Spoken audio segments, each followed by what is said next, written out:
It is noon in Iowa City. The temperature is 43 degrees, and for KRUI, this is the latest news with Kaleb and Gina Sbarbaro. Here are the headlines for this Thursday morning. The Pope and President Obama meet. Northwestern football players plan to unionize.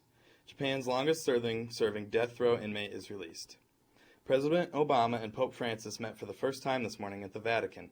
The president made the stop as part of his week-long European trip, focusing on Russia and Ukraine.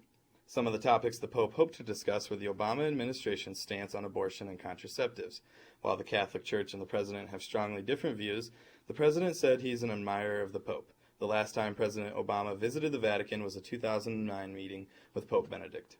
The Iowa Senate made a statement yesterday claiming that the medical marijuana could soon be brought into Iowa.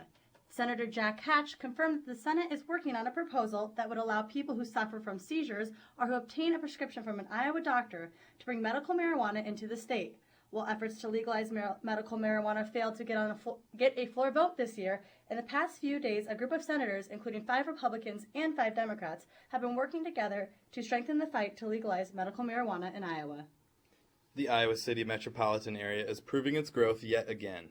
A census report Wednesday shows that Johnson County was second, only behind Dallas County, in population growth last year. The 99 counties combined only showed a 0.5% increase, putting Iowa in 30th nationwide. Johnson County's 2% rise in population can be contributed to Iowa City and the surrounding areas' overall economic strength. More jobs and higher quality of life is what is drawing people, officials say. The strongest growing part of Johnson County is North Liberty. The town of 15,000 has seen a 20% increase since 2010. The only faster growing region in Iowa is the west suburbs of Des Moines. Iowa Senate approved a bill Tuesday that would make texting and driving a primary traffic offense. Currently, texting and driving is considered a secondary offense, which means a driver cannot receive a texting violation unless they are first pulled over for a different traffic violation. However, if this bill passes in the Iowa House, a driver could now be pulled over specifically for texting and driving. The most recent sighting in the search for Flight 370 was seen on a Thai satellite early this morning.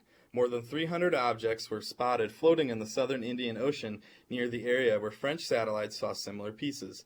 This is one of several findings by satellites after the Chinese first spotted debris last week. Planes are scheduled to go search for the objects, but severe weather is slowing down the search once again. No pieces have yet to be recovered. At Northwestern University, football players are now considered employees and have the right to unionize. Yesterday, the National Labor Relations Board in Chicago ruled that athletes can be considered employees of the university since they get paid in the form of scholarships, work between 20 and 50 hours per week, and generate a substantial sum of money for their universities.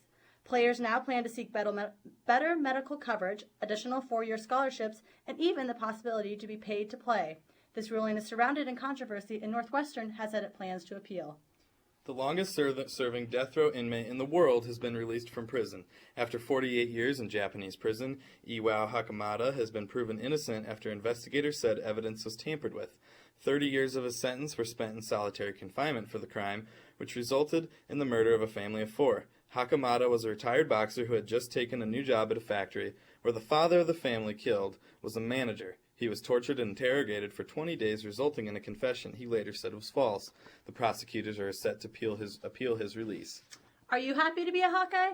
A survey done by the University of Berkeley said that over 85% of the University of Iowa students expressed satisfaction with their academic and social experiences at the university. The study included an intensive overview of student experience and also found that over 90% of Hawkeyes are content with the quality of instruction by Iowa faculty and accessibility to faculty outside of class. The latest from NASA is that they want you to pick their new suit. NASA is allowing the public to vote on 3 new designs that are part of the Z2 prototype deep space suit.